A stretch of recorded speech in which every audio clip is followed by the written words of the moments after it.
Alors mon rôle de gardien de refuge, essentiellement, c'est l'accueil, le conseil et la surveillance. Donc c'est-à-dire que le matin, je me lève à 3 heures du matin pour faire les petits déjeuners des alpinistes. Je fais plusieurs petits déjeuners, 3 heures, 4 heures et 5 heures.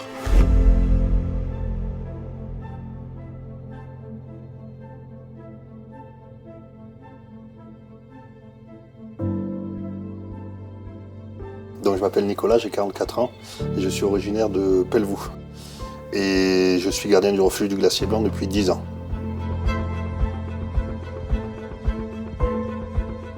Donc mes responsabilités sont de surveiller un petit peu la montagne, donner conseil aux gens sur les conditions de neige, conditions météo, conditions des courses, etc. Les orienter plus ou moins sur des courses qui correspondent à leur niveau. Et ensuite vérifier que tout s'est bien passé. Donc ils doivent passer à l'accueil. Et en plein été, hein, j'ai du personnel, hein, on est 5 personnes, donc il y a beaucoup de ménage. On doit gérer aussi le ravitaillement. Donc ça se fait en hélico ou parfois à dos d'homme. Donc ça c'est le plus compliqué, hein, parce qu'on est quand même à 2 heures de marche. Donc il faut bien gérer les stocks, etc. Donc le refuge du Glacier Blanc a été construit pendant la guerre. Je crois qu'ils ont attaqué à le construire en 1941. Donc ils avaient très peu de matériaux, etc. Donc ça a duré plusieurs années. Et il a été inauguré en 1947. Donc à l'époque, évidemment, le glacier descendait beaucoup plus bas. Ça se faisait tout à dos d'homme, parce qu'il n'y avait pas d'hélicoptère, etc. Donc tous les gens de la vallée ont participé à la construction de ce refuge.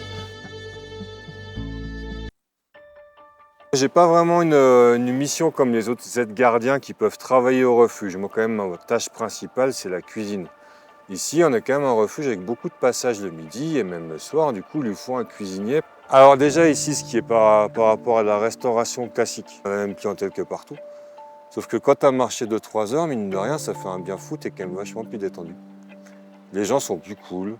Il y a moins de stress ici qu'en bas, tu vois, par exemple. On est dans un refuge, les gens comprennent bien qu'on a des contraintes qu'il n'y a pas ailleurs.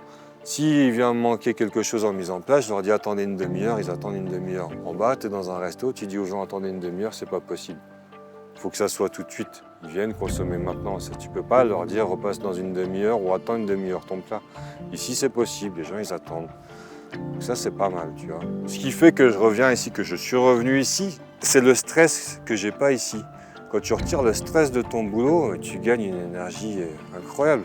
Du coup, quand j'ai fini ma saison, même si ici je peux être amené à faire plus d'heures que dans un restaurant en bas, je suis moins fatigué. Parce que justement, j'ai pas ce stress lié au travail.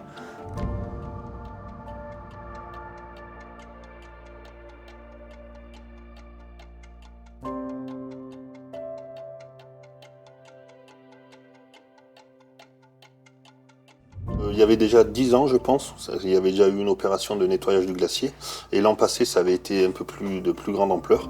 Donc le parc, mon personnel aussi était monté, des amateurs, enfin beaucoup de gens de la vallée, des volontaires qui étaient montés pour nettoyer le glacier. Donc ils avaient descendu 1,4 tonne de déchets.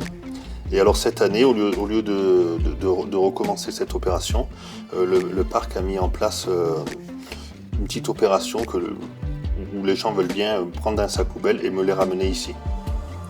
Pendant leur descente, ils me ramènent les sacs poubelles et puis du coup je les descends les jours d'héliportage. Et franchement ça a super bien marché. Ouais.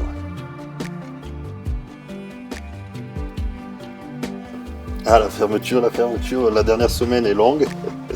Alors évidemment on est content de monter au printemps, mais on est aussi content de descendre en automne.